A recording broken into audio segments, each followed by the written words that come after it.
Quick intermission. We're going to refactor our code. At least you guys will refactor your code.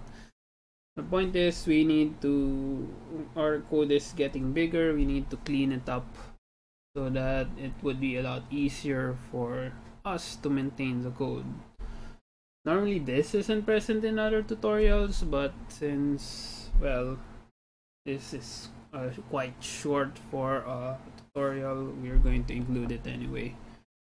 Anyway, so again, we're just going to do two main refactorings. First is we're going to split the large functions, which is through the extract method approach. You're familiar with the refactoring book. And we're going to use this one, removing the hard-coded values. So first off, main problem we have right now is our create function is huge. It's this.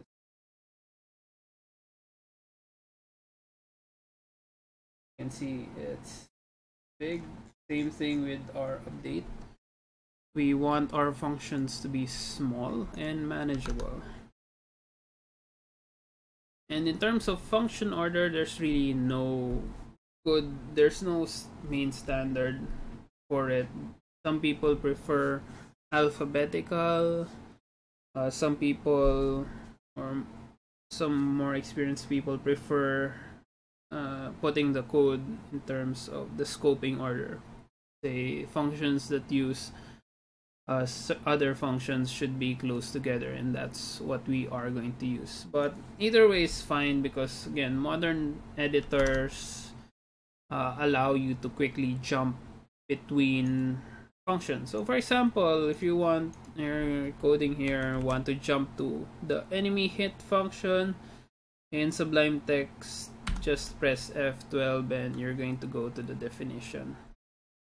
Explode, going to jump to explode. So ordering doesn't matter, just in our case we're going to group them according to usage.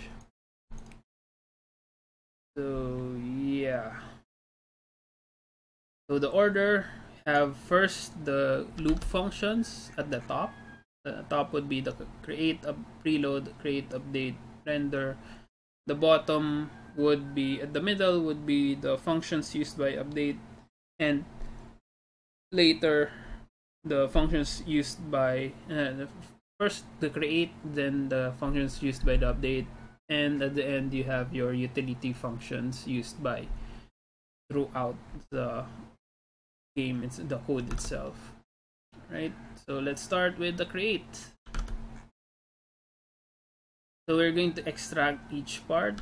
First, we're going to set up the background, then set up the player, then set up the enemies, the bullets, then set up the explosions, then finally set up the text. We leave this behind because, I don't know, it's just a single command anyway. Except of course this this tile sprite, we're going to expand that to this one.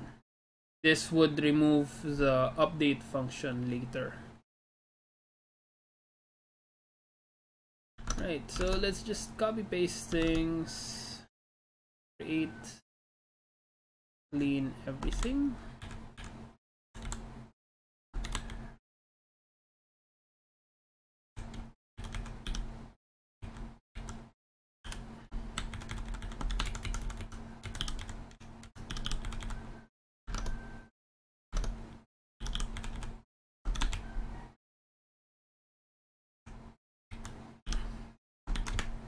And replace that with this one.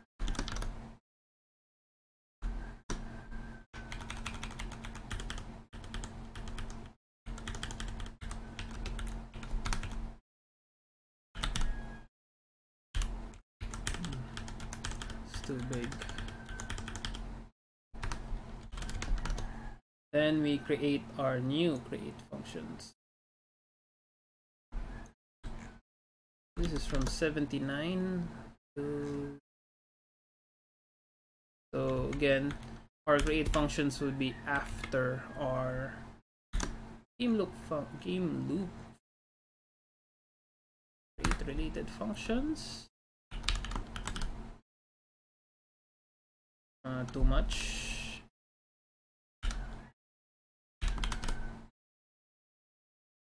And so we move that out from, remove this out from the others, the create function. Then we create the update. So update function is not as big, but it's still ripe for refactoring. First thing you notice, again, we remove this one, the scrolling, because it's already handled by the auto scroll call. And here we go.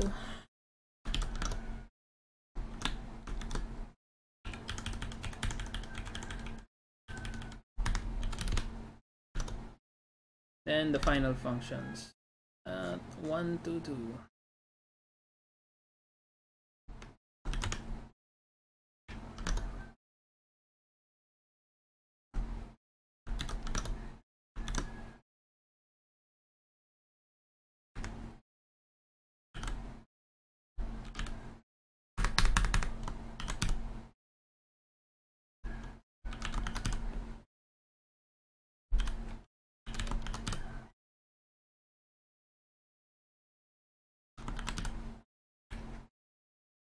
We just extracted the functions outside. No change to the logic except for the auto scroll, which is pretty much the same anyway. So if it's done right, should not be an error, it's still the same. Right, let's proceed with the next part. For refactoring, we rechoose the hard-coded values. So yeah, 800, 600, we're going to replace that with the current game width and the game height. The location would be relative locations, game width, half the game width, 50 pixels from the bottom, and so on. Let's just do this.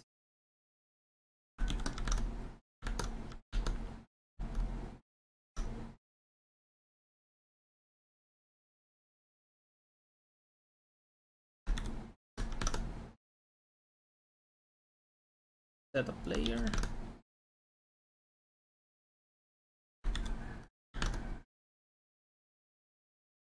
So we're just going to reduce. We're not going to totally eliminate because that's going to be overkill.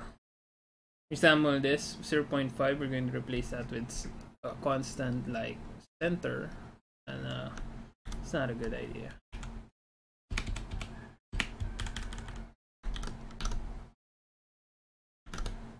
Again, replace the 400, 500 with relative values. So reset 220 to 780. Replace that with 20 game width.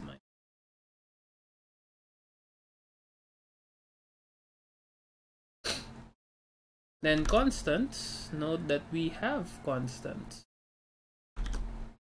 in our boot. We put that in our parent object basic game. So again, auto scroll speed, change that to that. Basic player speed, so that. Enemy delay,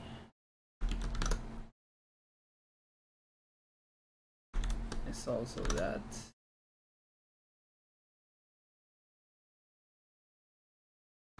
shot delay.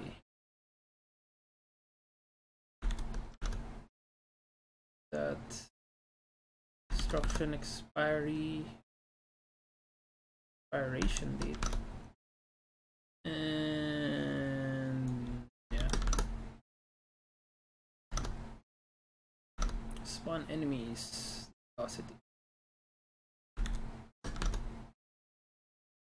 and finally got our fire,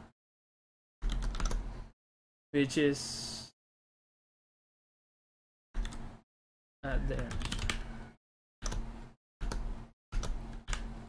Fresh, no errors, still the same. And if you wanted to change the orientation, it's just a matter of changing the app.js. We try that.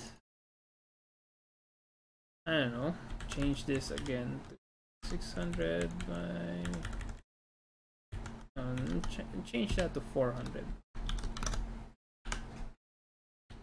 It's working. It's just not as the instructions aren't just fitting it, but again, game's working even though we changed change a bit of the settings, because it's now not using hard-coded values for that. Anyway, so that's that for the refactoring. Next part, we flesh out our game, add health, score, and win-loss condition, and after that we're going to proceed with expanding the game.